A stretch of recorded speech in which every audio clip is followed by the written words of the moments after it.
Hello everyone. तो आज हम लोग पढ़ने वाले हैं एप्लीकेशन ऑफ आयोनाइजेशन एनर्जी। जैसा कि आपको पता होगा आयोनाइजेशन एनर्जी क्या होता है। किसी भी एटम से अगर इलेक्ट्रॉन रिमूव करना है तो आपको कुछ एनर्जी देना पड़ेगा। इस एनर्जी को बोलते हैं आयोनाइजेशन एनर्जी। क्लियर है। और हमने ये भी देखा था कि अगर कोई एटम है, अगर ये इलेक्ट्रॉन इजीली डोनेट करेगा तो इसका आयोनाइजेशन एनर्जी कम होगा। लेकिन अगर कोई इलेक्ट्रॉन है इसका, अगर ये इलेक्ट्रॉन इजीली डोनेट नहीं कर रहा है, इस केस में इसका आयोनाइजेशन एनर्जी बहुत ज़्यादा होगा। क्लियर है। अब हम यहाँ पे आ रहे हैं एप्लीकेशन वाले पार्ट पे डिस्कशन करते हैं।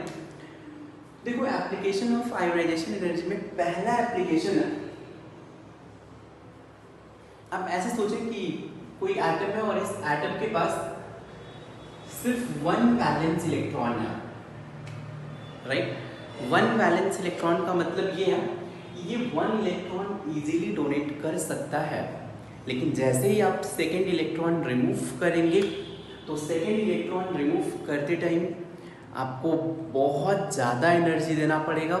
It means second ionization energy बहुत ज़्यादा होगा।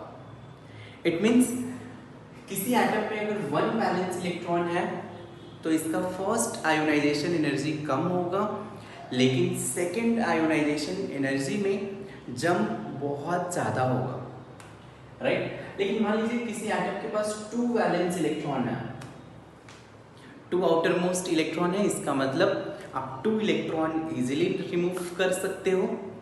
It means first ionization energy, first electron remove किया तो फर्स्ट आयोनाइजेशन एनर्जी IE1, फिर सेकेंड इलेक्ट्रॉन रिमूव करोगे तो ionization energy 2। Of course ionization energy 2 will be greater than ionization energy 1, लेकिन जैसे ही आप थर्ड इलेक्ट्रॉन रिमूव करोगे तो थर्ड इलेक्ट्रॉन रिमूव करने में क्या होगा, अब आप इनर शेल से इलेक्ट्रॉन रिमूव करोगे तो थर्ड आयोनाइजेशन एनर्जी ज़्यादा तो होगा लेकिन ये बहुत ज़्यादा होगा। क्लियर है। मीन्स अगर किसी के पास टू वैलेंस इलेक्ट्रॉन है तो आयोनाइजेशन एनर्जी 1 से ज़्यादा आयोनाइजेशन एनर्जी 2 होगा, लेकिन आयोनाइजेशन एनर्जी 2 से बहुत ज़्यादा आयोनाइजेशन एनर्जी 3 होगा। क्लियर है क्या। तो आपको अगर आयोनाइजेशन एनर्जी 1, 2, 3, 4 ऐसे डेटा दे दे तो आप इन डेटा से number of valence electron find कर सकते हैं। क्लियर है। तो चलिए फर्स्ट एप्लीकेशन इसका, नंबर ऑफ वैलेंस इलेक्ट्रॉन।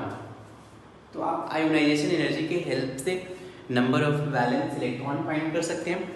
चलिए जैसे मैं आपको कुछ प्रॉब्लम दे दूं, जैसे यहाँ पे चलिए कॉन्फ़िगरेशन लिखा है और यहाँ पे सक्सेसिव आयोनाइजेशन एनर्जी का वैल्यू लिखा है। चलिए option 1 NS1, option 2 NS2, option 3 NS2 NP1 and option 4 NS2 NP2। ये 4 टाइप के कॉन्फ़िगरेशन है और आपको सक्सेसिव आयोनाइजेशन एनर्जी का वैल्यू जैसे 5 electron volt, 7 electron volt, 20 electron volt and let's say 30 electron volt. और से एक और ले लेते हैं डेटा, अगर आपको चाहिए तो 40 इलेक्ट्रॉन वोल्ट। ये ऑप्शन ए है, right. Option B let's say 4.5 electron volt,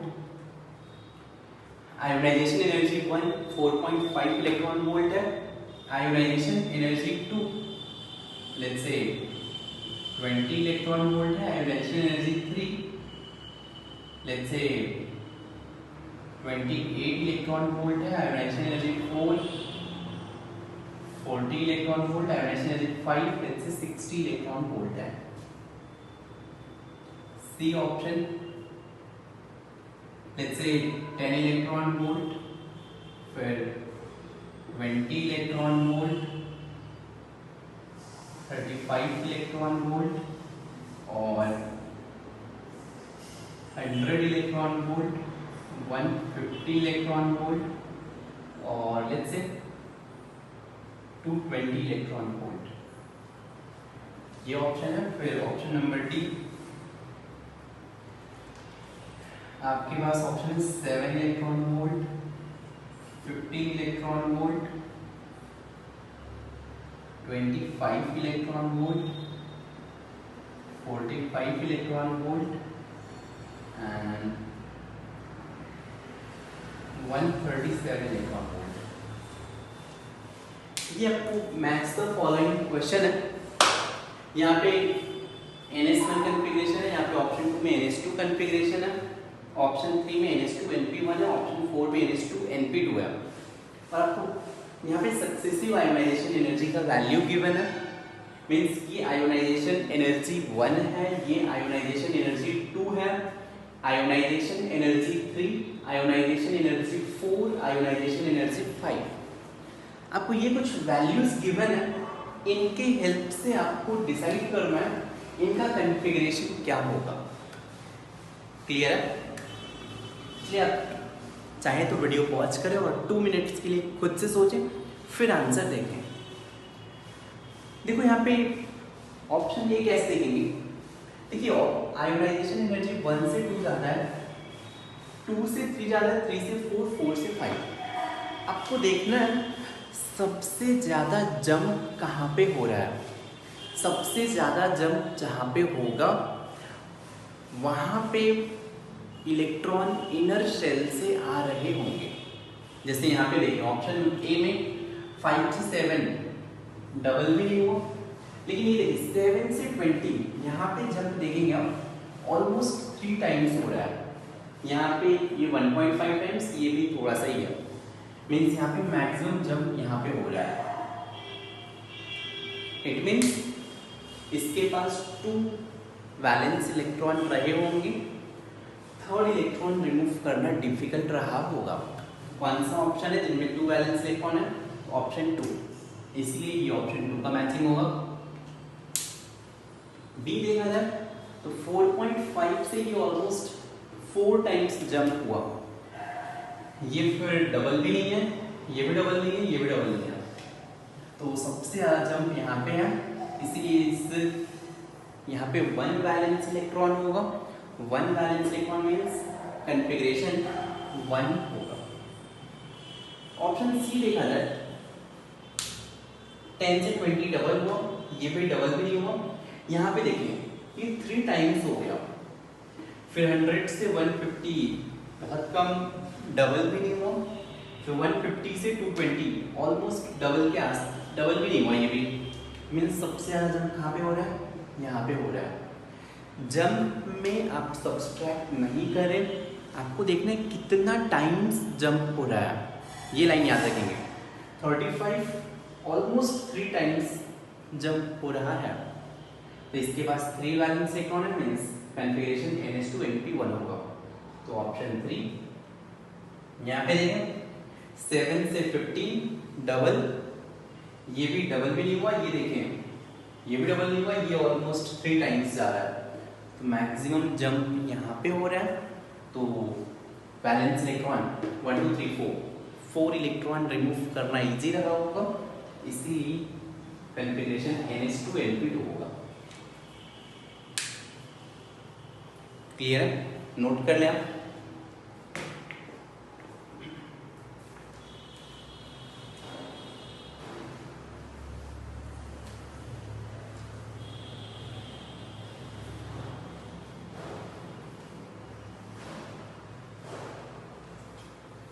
second application,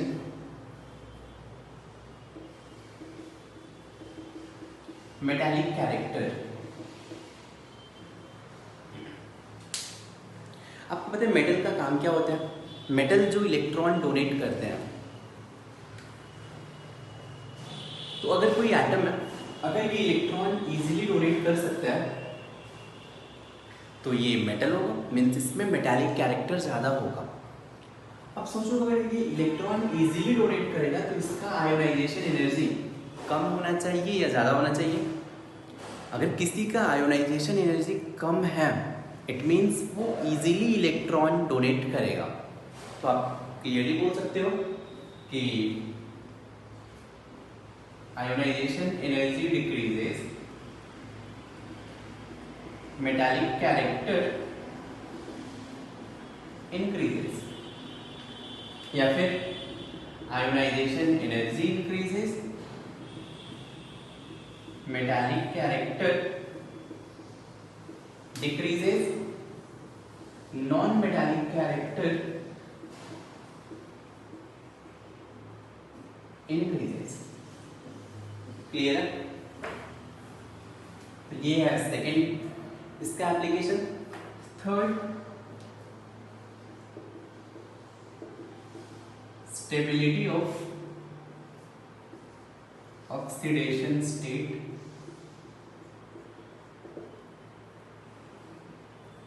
तो ऑक्सीडेशन स्टेट का मतलब क्या होता है ये हम डिटेल में पढ़ेंगे, लेकिन अभी के लिए आप ऐसे याद रख सकते हैं oxidation state means charge on atom. फिर से बोल रहा हूँ, ये बहुत ही सिंपल सा डेफिनेशन बता रहा हूँ। एक्चुअल क्या होता है ये हम डिटेल में पढ़ेंगे जब मैं ऑक्सीडेशन स्टेट पढ़ाऊंगा, ठीक। लेकिन अभी के लिए किसी एटम पे चार्ज कितना है इसे हम ऑक्सीडेशन स्टेट बोलते हैं। जैसे मान लीजिए ए पे +1 चार्ज है तो इसका ऑक्सीडेशन स्टेट +1 है। ए पे -2 चार्ज है तो ए का ऑक्सीडेशन स्टेट -2 है। जैसे Mg पे 2+ है तो Mg का ऑक्सीडेशन स्टेट +2 है। क्लियर है? तो ऑक्सीडेशन स्टेट कौन सा स्टेबल होगा इसके लिए रूल है। चलिए इसमें रूल नंबर ए लिखिए, इसमें rule number A, if difference between successive ionization energy is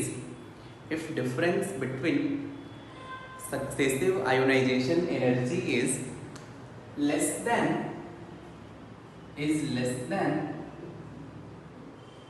11 electron volt.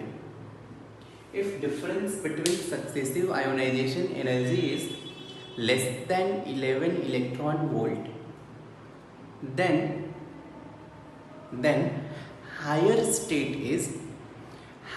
oxidation state is more stable.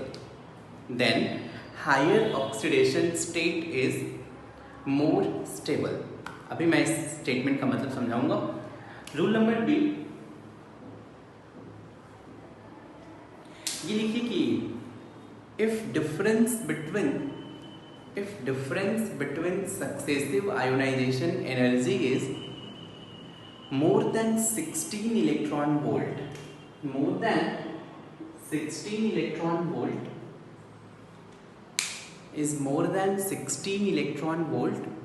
then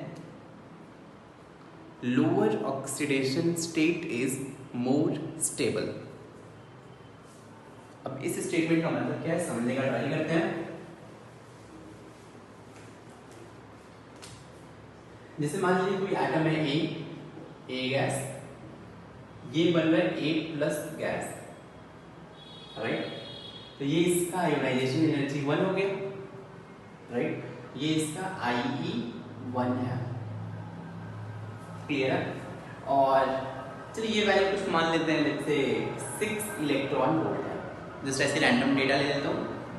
A+ जब सेकेंड इलेक्ट्रॉन डोनेट करेगा तो ये A2+ में कन्वर्ट होगा, इसे बोलेंगे आयोनाइजेशन एनर्जी 2, राइट। चलो ये मान लेते हैं ये डेटा है कुछ 15 इलेक्ट्रॉन वोल्ट। A2+ जब 1 इलेक्ट्रॉन फिर से डोनेट करेगा तो ये बन जाएगा A3+ गैस। चलिए मान लेते हैं कि ये है 60 इलेक्ट्रॉन वोल्ट, तो ये हो गया आयोनाइजेशन एनर्जी 3, ठीक। तो अगर आपको A+ और A2+ में कंपेयर करना है कौन मोर स्टेबल है, ठीक, आप क्या करें, for A+ and A2+, A+ के लिए A से जब A+ फॉर्म हुआ तो आयोनाइजेशन एनर्जी 1 है, A+ से जब A2+ फॉर्म हुआ तो आयोनाइजेशन एनर्जी 2 है।